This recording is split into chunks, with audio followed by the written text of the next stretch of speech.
오늘 설교 제목은 따라합니다. 부모의 숙제 자녀 교육. 한 번 더 따라합니다. 부모의 끝나지 않는 숙제 자녀 교육. 그렇습니다.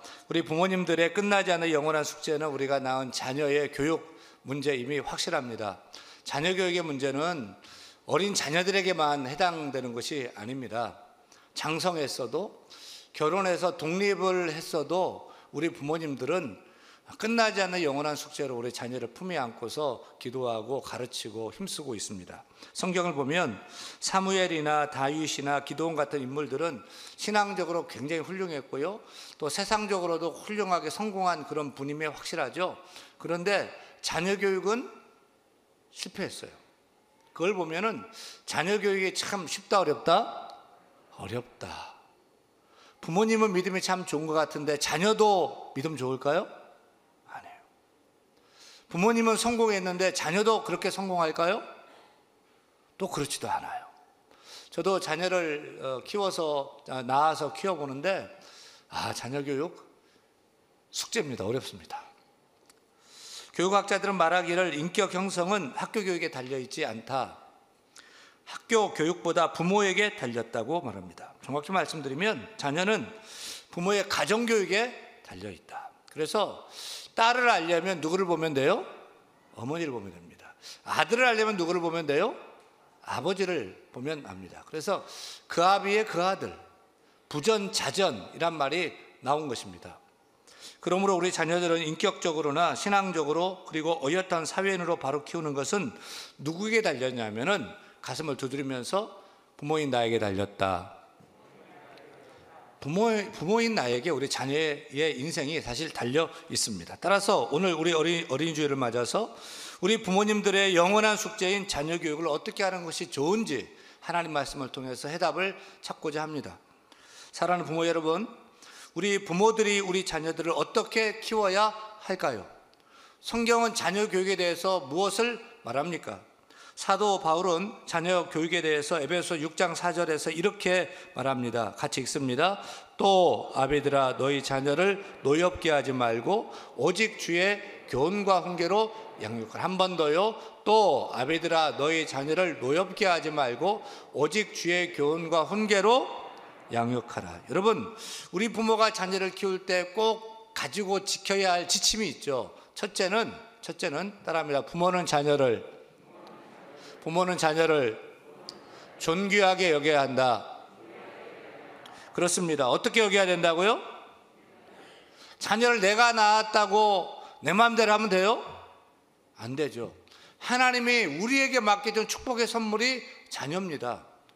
그러니까 하나님의 것을 내 마음대로 해서는 안 되는 것입니다. 사도 바울 선생님은 아비들아 너희 자녀를 노엽게 하지 말라고 했습니다. 즉 이 말은 우리 자녀를 존귀하게 여겨야 한다는 말입니다. 오늘 어린이 주일로 지키며 예배하는데 어린이날, 어린이 뜻이 뭡니까? 어린이 뜻이 뭐예요? 따라합니다. 어리시니. 어린이라는 말을 맨 처음 사용한 분은 어린이날을 제정하신 소파 방정환 선생님이 맨 처음 만든 신조어예요. 1920년대 우리나라가 일본 식민지로 있을 때 어린이라는 말 자체가 없었답니다. 그 당시는 애새끼, 어린 것, 이놈, 저놈 이렇게 불렀죠. 어린이들을 무시하고 아주 하찮게 여겼습니다. 그래서 소파 방정환 선생님은 민족의 미래는 다음 세대를 귀히 여기는 데 있다라고 생각하고 존댓말 쓰기 운동을 일으켰습니다. 이때 처음으로 어린이라는 말을 사용하셨고 어린이도 존중받아야 할 인격체임을 선언한 것입니다. 이것이 1921년도 일이에요. 지금 딱 100년 됐어요. 100년. 다음해인 1922년 5월 1일에 처음으로 어린이날로 제정할 것을 제안했고 1923년 5월 1일 아동문화 운동단체인 색동회를 창설하게 된 것이 오늘의 어린이날의 유래가 되었습니다. 그러니까 원래 처음 어린이날은 5월 5일이 아니라 언제였어요? 5월 1일이었어요. 근데 왜 5월 5일이었을까요? 5월 1일은 노동절이라. 노동절 때문에 뒤로 밀린 것입니다. 근데 소파 방정환 선생님보다 우리 어린이를 존중하고 늘 사랑했던 분이 있어요. 누굴까요? 예수님이에요. 예수님은 아이들 참 좋아했어요. 참 많이 사랑했어요. 하루는 예수님이 좀 많이 일하고 좀 피곤해 있는데 그 사람들이 예수님께 어린아이를 데려와서 안수기도 해달라고 부탁합니다. 그때 제자들이 짜증을 내면서 우리 선생님 지금 피곤한데 왜 이런 어린애 데려와가지고 귀찮게 하느냐라고 하면서 막 꾸짖습니다. 그때 피곤해 하시던 예수님이 아이들을 보자 그냥 반가워하면서 활짝 웃으면서 이렇게 말씀을 하십니다. 마가복음 9장 이 37절 말씀 읽습니다. 누구든지 내 이름으로 이런 어린아이 하나를 영접하면 곧 나를 영접하며 누구든지 나를 영접하면 나를 영접함이 아니요 나를 보내신 이를 영접함이니라. 여러분, 우리가 어린아이 하나 한 명을 잘 대접하면 누구를 영접한 것 같다고요? 예수님을 영접한 것 같고요, 어린아이 하나를 귀히 여기는 것이 하나님을 귀하게 여기는 것과 같다고 주께서 말씀하셨어요. 다시 말하면 우리 예수님은 작고 힘없고 아무것도 아닌 어린아이를 예수님 같은 위치, 하나님 같은 가치로 여기셨던 거예요. 그래서 아이가 오니까 너무 기뻐하면서 아이를 품에 안고서 머리에 오른손 얹고서 안수기도 하셨는데, 여러분 성경 읽어볼 때 예수님이 그렇게 안수기도 한 적이 있어요? 병골칠 때 말고 축복으로는 안수기도 한 적이 없었던 것 같아요. 어린아이에게는 그렇게 안수기도를 해주셨어요. 오늘도 3부 예배 설교 끝나고 우리 영아부, 유치부, 또 유년부, 초등부 원하는 우리 친구들 안수기도 받을 수 있도록 우리 예수님처럼 우리 전통적으로 우리 영아부 친구하고 있는데 영아부만 기도하면 안 될 것 같아가지고 제가 유치부도 또 유년부, 초등부도 원하면 와라 라고 했는데 얼마나 올지 모르겠는데 우리가 아이를 귀히 여기면서 축복해야 되는 것입니다. 여러분이 만약 예수님을 섬기고 대접할 기회가 있다면 어떻게 하시겠어요? 내가 예수님을 섬길 기회가 있어. 어떻게 하시겠어요? 제가 우리 교우들 신방을 가보면 어떤 가정에서는 목사님 환영합니다 프랭카드를 붙여놓고요, 그렇게 환영을 하고, 어떤 집은 목사님 오신다고 도배를 하고서 목사님을 영접하고 막 밖에, 저는 밥 먹는 것도 별로 안 좋아해요. 막 밖에 나가서 먹어도 될 거를 막 집에서 차려가지고 그렇게 영접하고 대접하는 그 가정들이 있어요.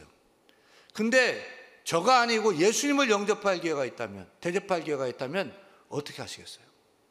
제가 좋은 방법을 가르쳐 드릴게요. 예수님을 대접하듯이 우리 주일학교 아이들 대접해 보세요.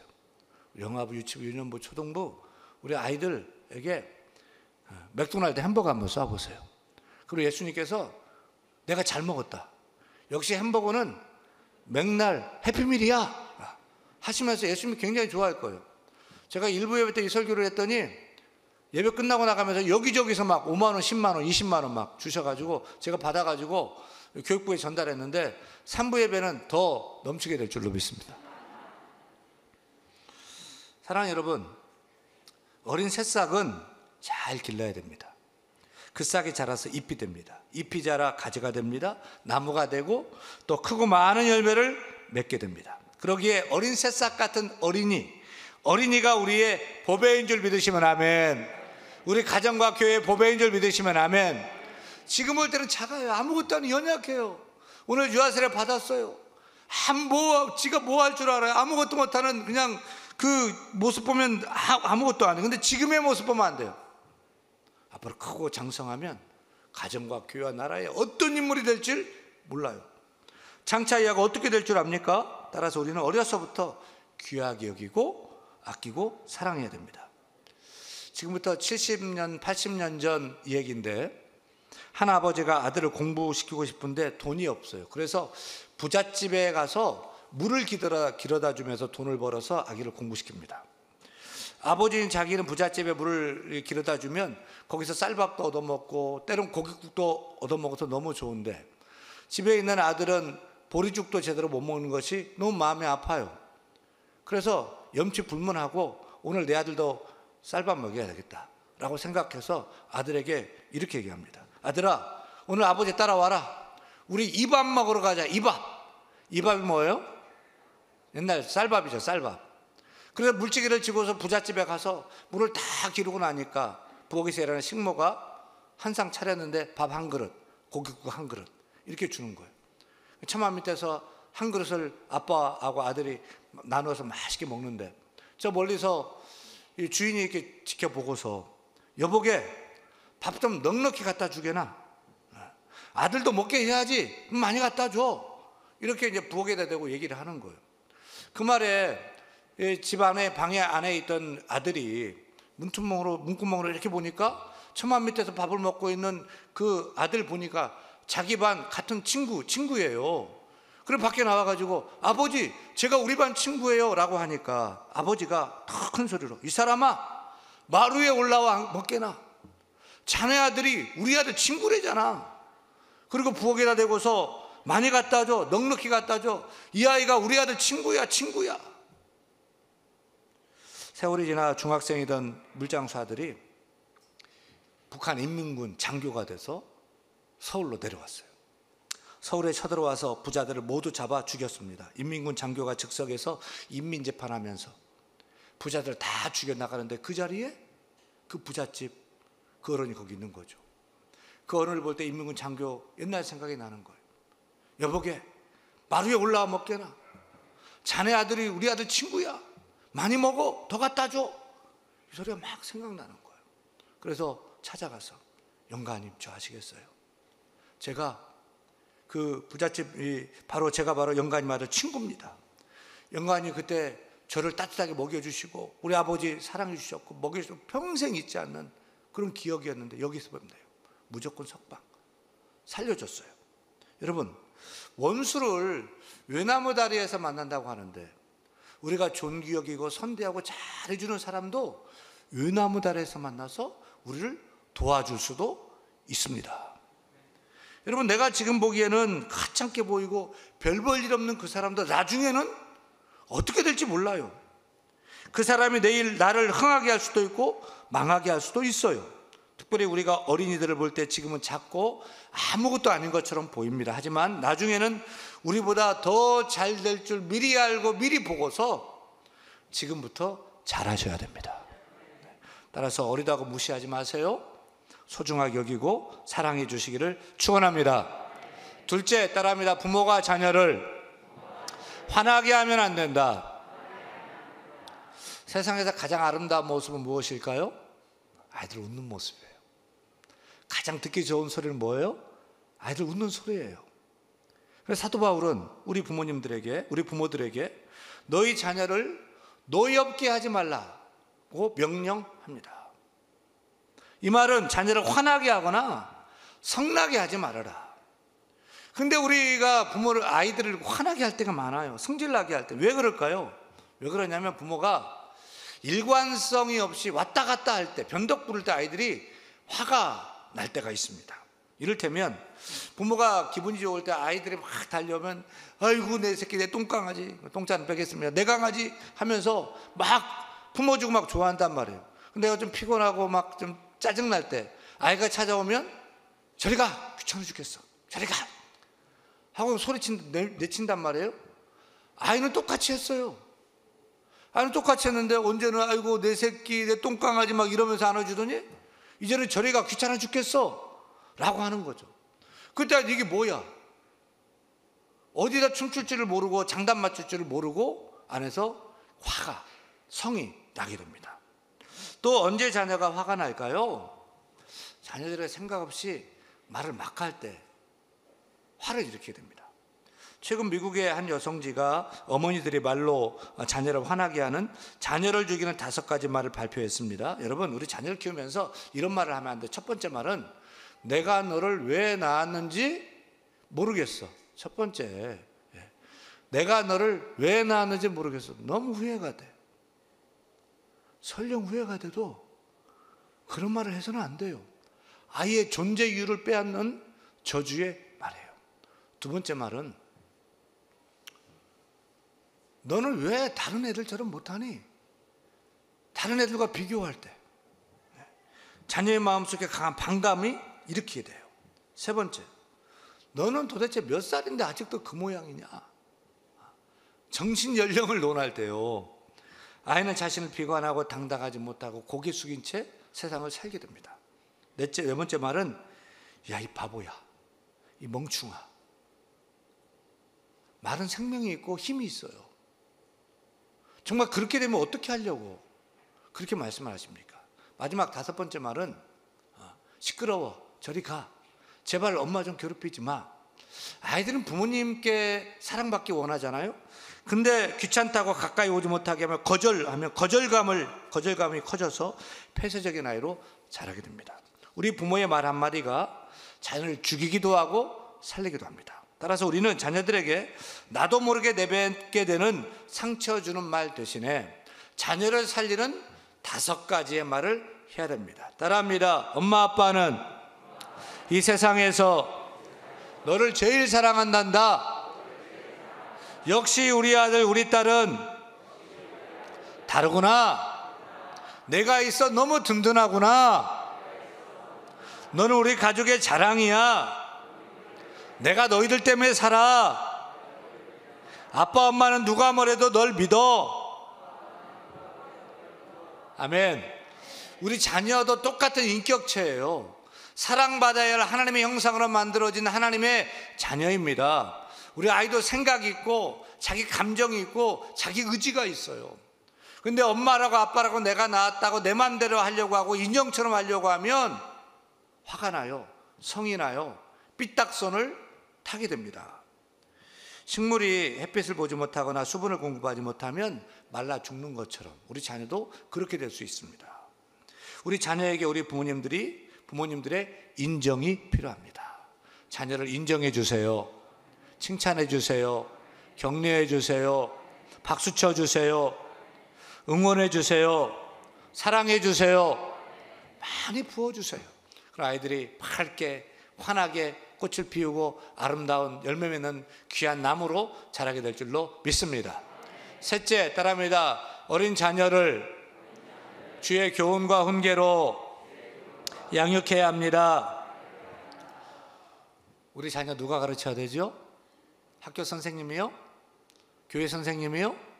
윤목사가요? 누가 가르쳐야 됩니까? 4절 말씀, 4절 다시 읽어요. 또 아비들아 너희 자녀를 노엽게 하지 말고 오직 주의 교훈과 훈계로 양육하라. 누가 가르쳐야 됩니까? 아비들아. 아버지들에게 자녀 교육에 책임, 의무가 있습니다. 잘하고 계십니까? 보면 아버지와 자녀와의 대화가 잘 안 됩니다. 저도 어쨌거나 어디 가서나 말을 잘 한다는 소리를 듣고 또 말을 하고서 밥 벌어먹고 사는 말쟁이잖아요. 근데 우리 아들들하고 얘기를 하려면 대화가 어려워요. 정말 애들하고 대화하면 정말 어려워요. 우리 아들들하고. 어제는 우리 희망이가 군대에서 퇴소해가지고 웬일로 나한테 전화를 했어요. 보통 엄마한테는 나한테 전화를 했어요. 전화를 너무 반가운데 할 말이 없어요. 그리고 몇 마디 물어보고는 할 말이 없는 거예요. 그거 끊었는데 지금 아직도 좀 서운하고 또 내가 좀 어떻게 좀 말 좀 더 붙일걸. 그때 전화 받고는 할 말이 없어. 오늘날 우리 한국 아버지들 자녀와 대화하는 시간이 하루에 평균 35초입니다. 1분 이내라는 거죠. 그것도 기껏해야 그래 공부 잘 되냐, 밥은 먹었냐, 건강 잘 챙겨라, 끝. 이 말하면 할 말이 없다는 거죠. 근데 저도 그래요. 우리 애들이 엄마하고는 미주알 고주알 얘기를 많이 하는데 저와 얘기하면 항상 단문이에요. 밥 먹었냐? 예. 공부 잘하고 있고? 예. 필요한 거 없어? 없어요. 말이 안 이어져요. 안 이어져. 심리학자들이 말하는 가정에서 일어나는 불행의 뿌리는 가정에서의 아버지의 부재 현상이라고 말합니다. 동성연애자들, 알코올 중독자들, 교도소 재소자들 왜 그렇게 되는지 이유 원인을 찾아봤더니 모두가 다 어렸을 때 아버지의 사랑을 많이 받지 못하고 자랐던 것이죠. 그만큼 자녀에게 아버지의 자리, 아버지의 교육이 중요합니다. 그렇다면 어머니들은 자녀 교육에서 열외일까요? 아닙니다. 오늘 본문에서 아비들아 라고 시작하고 있지만 아버지에게만 해당되는 것이 아니죠. 성경을 읽을 때 성도를 말할 때 형제들아 라고 말하는 거 형제만 얘기하는 것이 아니에요. 형제 자매를 통틀어 얘기하고 있는 거예요. 오늘 아비드라라는 얘기는 아버지만 얘기가 아니라 아버지, 어머니 모두를 포함하고 있는 말이에요. 따라서 다른 3자가 아니라 아버지, 어머니, 부모가 선생님이 되어서 자녀, 학생인 자녀를 따라합니다. 내 자녀는 내가 가르쳐야 됩니다. 내 자녀는 내가 가르칩니다. 그렇게 내 자녀는 부모인 내가 가르쳐야 됩니다. 언제부터 가르치는 게 좋을까요? 1번 뱃속에서 임신했을 때부터, 2번 태어나자마자, 3번 말귀를 알아들어 먹는 한 3살 때쯤부터, 4번 학교 다닐 때부터. 몇 번이에요? 1번이래요. 맞아요. 빠르면 빠를수록 좋아요. 뱃속에 있을 때부터 주의 사랑과 말씀으로, 교훈으로, 양육, 태교라고 하죠. 가르쳐야 됩니다. 구세군의 어머니라고 불리는 캐더린 부스 여사는 구세군의 창시자인 윌리엄 부스 대장의 부인으로 8명의 자녀를 훌륭하게 키웠어요. 그래서 사람들이 늘 물어요. 어떻게 자녀를 그렇게 훌륭하게 키웠습니까? 비결이 무엇입니까? 그녀는 이렇게 비결을 얘기합니다. 저는 언제나 마귀보다 앞서 가르쳤기 때문입니다. 마귀에게서 나쁜 습관을 배우기 전에 내가 먼저 좋은 습관을 가르쳤고, 마귀가 나쁜 생각을 가르치기 전에 내가 먼저 좋은 생각을 가르쳤고, 마귀가 나쁜 지혜를 가르치기 전에 내가 먼저 하나님의 지혜를 가르쳤고, 마귀가 거짓과 유선과 악을 가르치기 전에 내가 먼저 하나님과 성경 말씀을 가르쳤기 때문입니다. 청교도들은 아이들에게 알파벳 A, B, C, D를 가르치면서 A는 아담, B는 바벨탑, C는 카인, D는 다윗 이렇게 가르쳤어요. 잠언 22장 6절에 마땅히 행할 길을 아이에게 가르치라. 그리하면 늙어서도 그것을 떠나지 아니하리라 약속했습니다. 따라서 우리 믿음의 부모들 어렸을 때부터 또 장성에서도 우리 자녀들이 신앙인으로서 건강하고 행복한 삶을 살 수 있도록 하나님 말씀으로 늘 교훈하고 늘 훈계함으로 잘 가르치고 지도해야 될 줄로 믿습니다. 근데 더 중요한 것은 이것을 해라, 하지 말라, 말로 가르치는 것보다도 부모가 삶의 본을 보이면서 가르치는 것이 너무 중요합니다. 제가 사진 하나 보여드릴게요. 이게 무슨 사진인지 아세요? 우리 집 내 남자 사진입니다. 성이 다른 여자는 뺐습니다. 그러니까 아이들이 자라는데 점점 아빠를 닮아가는데 앞모습만 닮은 것이 아니라 이제 뒷모습 닮았는데 1번이 누구예요? 1번이 어디 있어요? 보면은 아이들이 말하는 것도, 생각하는 것도, 제가 좋아하는 것도, 이건 나 안 닮았으면 하는 것도, 그런 것도 이렇게 닮아간다는 거예요. 가장 훌륭한 자녀 교육법은 무엇일까요? 그것은 부모가 본을 보이면서 가르치는 거예요. 아이들 그냥 다 배워버려. 실수하는 것, 잘못하는 것까지 다 배워버려요. 삶으로 가르쳐야 돼요. 부모가 욕을 하지 않으면 자녀도 욕하지 않습니다. 부모가 술, 담배 하지 않으면 자녀도 하지 않습니다. 혹 자녀가 잘못되어도 부모가 믿음으로 살고 또 성실하면 꼭 돌아오게 될 줄로 믿습니다. 따라서 자녀의 장래는 부모인 우리에게 달렸다. 그래서 문제아는 없다, 문제 부모만 있다고 말하지 않습니까? 헬라에 어느 유명한 철학자가 있었어요. 근데 짓궂은 소년들이 이 헬라 철학자를 찾아와서 이렇게 질문하고 묻습니다. 철학자님, 우리 아테네에서 정말 최고로 지혜로우신 분인데 이것 좀 알아맞혀 보세요. 여기 작은 새가 있는데요, 이 새는 산 새의 죽은 새 알아맞혀 보세요. 철학자가 딱 보니까 이놈들이 찾아와가지고 죽었다 하면은 손을 펴가지고 살려보낼 것이고, 또 살았다 하면은 꽉 잡아가지고 죽일 것이 뻔한 거, 자기 창피 주려고 찾아온 거예요. 근데 철학자가 이렇게 대답했어요. 그래, 내 손 안에 있는 새가 산새인지 죽은 새인지는 내가 몰라도 한 가지 확실한 것은 그 새의 장래는 내 손에 달려있는 것이 확실하다. 따라합니다. 우리 자녀의 장래는 내 손에 달려있다.